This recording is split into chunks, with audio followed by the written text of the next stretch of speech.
I don't need to introduce Hollow Knight to you, do I? This game got so popular that probably everyone who is into gaming heard about it. Hollow Knight is known to be a really hard platinum. Of course you can just cheat and get it effortlessly, but I'm not one of those people. I don't have a PlayStation, and that probably is for the better. PC version has way more achievements. Let's get into it. I am just gonna skip story achievements because none cares about them. Let's get to something more spicy. The game gives you choices, and for achievements you need to get both of them. One of examples is Nailmaster. You can either kill him or spare him. At my first playthrough I didn't know about that and killed him. I was giving him a favor. Who wants to live anyways? In other run I had to save him. Not gonna lie, it hurt to see him being happy with Shio. I wish my love life wasn't a complete joke. The other choice game is giving you is Zote. In my first run I saved him. I regretted it so much, took my revenge later. Last choice is regarding Grim Troop. I decided to fight Grim on my first run. The fetch quest he gave me was very annoying. I knew I was cooked when I saw this.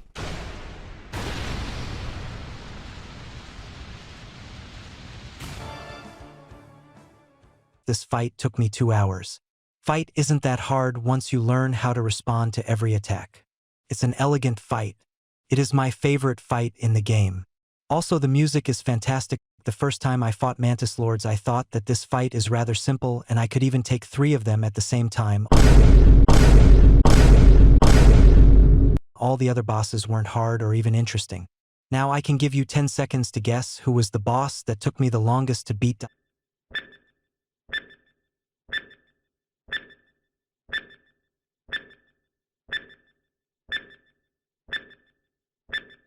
Yeah, it was really Lost Kin. I spent over 2 hours on him. Longer than Nightmare King Grim. However, I gotta admit, I only upgraded my nail once or twice at this point and I was too stubborn to give up. Lost Kin spawns those orange ghosts all the time. You can't even heal on this fight because of them. Only thing that helped me was Defender's Crest. It was killing all those ghosts before they had a chance to kill me. You need all 3 endings to get 100%. I won't even lie that I had to check the internet to find a way how to even get to the final boss. You really want me to talk about Elephant in the Room, don't you? Well, the truth might be disappointing. Took me 3 tries to kill Radiance. Around 30 minutes. This fight was too easy to be a final boss, right? Before I get to this part 1, we'll talk about more achievements. You need to collect all mask shards, all charms, all vessel fragments, collect 2400 essence, rescue all grubs, open all stag stations, and finish Hunter's Journal. For that stupid journal you not only have to kill all enemies, but do it multiple times. It was such a slog. Nothing remotely fun about it. Now let me talk about Colosseum. First trial is really easy and I did it first try.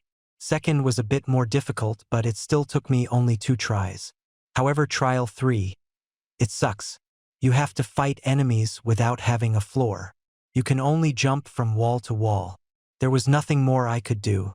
I already had the best build I could have. I just had to practice and practice.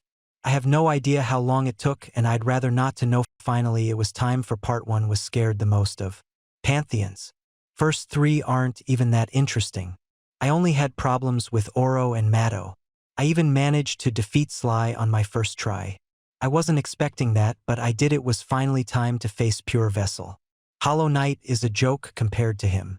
I had to practice him in the Hall of Gods. Took me only 40 minutes to get my first win, but I still wasn't good enough. I spent more time to get used to his attacks. His tentacle attack was throwing me off guard all the time. It took me few more hours to beat Pantheon 4. Now the jokes are over. It's time for Pantheon 5. In all honesty, this Pantheon wouldn't be any easier if it just had 10 last bosses. Or just 4 last bosses. Majority of bosses are just pushovers. They only have 1 or 2 attacks. They are very easy to dodge and you have plenty of time to heal. I'd say the real challenge begins when you fight Sisters of Battle. Soul Tyrant isn't that hard to dodge once you'll learn his moves. Failed Champion can be hard, but you can use cheese to just endlessly heal during his fight. Floorless Markoth is awful. Really damn awful. I never died to him, but he was making my HP so low that I was easily dying to Grey Prince Zote. I really regret that I saved him. If I didn't, I wouldn't have to fight him in Pantheon 5. I really hate how he runs at you and can randomly fall. He spawns those stupid Zotlings all the time. And after all this you have to fight Nightmare King Grim. Amazing, when I made it to Absolute Radiance for the first time I died in like 40 seconds. I wasn't prepared for all the attacks she was sending at me. I had to practice her in Hall of Gods. I achieved my first win after 1.5 hours. Still faster than Lost Kin. But you know, after I killed him for the first time, I never had a problem with him again. I guess I can blame it on me being new to the game. I spent a lot of hours practicing Absolute Radiance. I didn't want to waste an hour just to die to her. I wanted to be sure I can kill her. When I thought I was ready, I went to Pantheon and died again. Not even to Radiance. I spent a week fighting Radiance and then trying my luck in Pantheon 5. I even managed to get 5 win streak on her, but when I decided to try in Pantheon, I just died. I was so frustrated. I almost lost hope. But I knew that I can make it. I could beat whole Pantheon up to Radiance. I also could take down Radiance on her own. I just had to make it in one run. I knew that I couldn't give up. I couldn't stop trying it or I will get rusty and forget how to play this game. It's now or never. I listened to the music while clearing all those bosses. I even started to listen to some podcasts because it was boring and tedious to just play 1 hour fighting all those easy bosses. Just to die to Zote or Radiance after 20 hours of suffering I did it. I managed to beat Pantheon 5. My honest reaction looked like, oh, cool. I did feel a bit of relief. Finally, I didn't have to do that anymore. Now was time for speedruns. 5-hour speedrun is very generous and you can do it really easily following a guide. Took me less than 3 hours even though I died a few times on Hollow Knight. I won't lie that fighting him with basic nail and without Shaman Stone is tough. He also deals 2 masks of damage and I only had 5 masks. He could kill me in 3 hits. Steel Soul, Steel Heart, Speed Completion and Speedrun 1 I did in 1 run. 20 hours for 100% is very generous. Game has 112% so you can skip whatever part you want. I skipped God Home and Last Trial in Colosseum.